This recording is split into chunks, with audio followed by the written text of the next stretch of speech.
Hello and welcome to this video where I'll be redrawing a classical painting in my style. This is the fourth video in the series, and this series is inspired by Phoebe's art here on YouTube, who also did a series on redrawing classical paintings in her style. I recommend checking her out, and I'll be leaving a link to her channel in the description. So the painting that I'm gonna be redrawing today is a painting by Frida Khalo, and it is a self-portrait where she has a thorn necklace. The painting is simply known as the Thorn Necklace or as Self-Portrait with Thorn Necklace and Hummingbird. This painting was created in 1940, so it's technically not a classical painting, but this painting is incredibly interesting to me, and Frida Khalo as a person is just really unique, and I really love her history, so I decided to paint it anyways and put it in the series, just like I did with the Joan of Arc painting, which was also technically not a classical painting. So this is really just turning into a people I think are really cool and want to paint series. Much like Joan of Arc, Frida Kahlo had a very interesting life and kind of sad and tragic also in many ways. So Frida Kahlo was from Mexico and she was born in 1907. And when she was only 6 years old, she contracted polio, which left her right leg thinner and much weaker than the other leg. But that was not it for her physical pain, because in 1925, when she was about, 18 or 19, she was on her way from school and she was in a horrific bus accident that completely changed her life forever.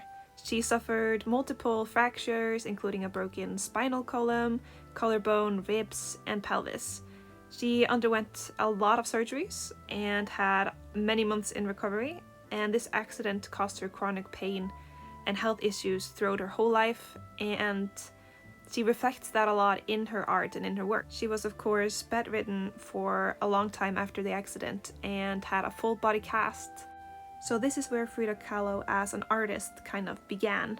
So her art is kind of rooted and all began from this great pain, and she reflects that in almost everything, and you can see it really strongly in this piece with the thorn necklace where she's bleeding from her neck. And most of her paintings, or most of her self-portraits, betray great pain. So Frida Kahlo's style I would describe as something that is a bit surrealistic, and then she mixes it with Mexican folk art and incorporates a lot of vibrant colors, and she has a lot of small symbolisms in every piece. There's a lot of detail that you can interpret in different ways.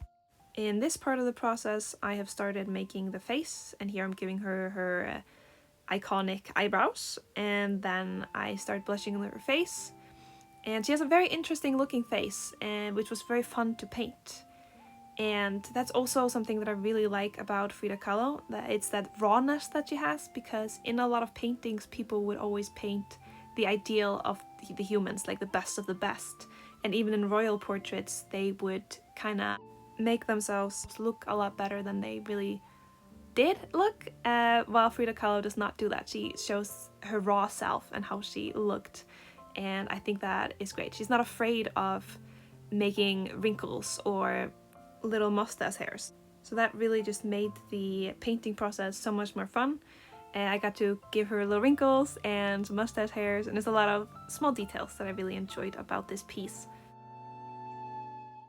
So now I've really only talked about the sadder parts of Frida's life, but of course her life didn't just end after the accident, because 3 years later, when she was 21 years old, she met a man that was 42 years old, and they decided to get married a year later. So that's kind of gross, and they also had a incredibly rocky relationship where they would cheat on each other a whole lot. Frida was also bisexual and would cheat with both men and women, which further complicated things. They even got divorced and then married a year later. But it wasn't all bad. They had some artistic collaborations and mutual admiration, which was kind of the basis of their relationship, and they were also both activists and leftists and had the same political views. Frida advocated for indigenous rights and social justice, and her husband, Diego, were also involved in the leftist political movement and supported the Mexican Communist Party. Frida Kahlo lived until she was 47 years old, and she died in 1954. And the official cause of her death was pulmonary embolism, which occurs when a blood clot blocks the arteries in the lungs. but a lot of people actually speculate that she died by her own hands because of her health complications that had gotten worse throughout the years, which happened or started with the bus accident when she was 18. So overall, Frida Kahlo has one of the most interesting backstories that I have heard in art history before. And I remember watching a documentary about her, or like a reenactment of some of the events in her life when I was in art class some years ago, and I was thoroughly inspired and have wanted to paint her ever since. So I'm really happy that I get to do that here in with this little series. Here I'm drawing the cat, and I've just drawn the monkey. I honestly don't think I did the monkey justice. I'm not good at drawing fur or animals at all, and I was kind of just winging it. But he's still kind of cute, even though he doesn't really look like the original monkey. And then here is the background, which is just a lot of leaves, which was actually really satisfying and kind of therapeutic to do. And I had a good time with it.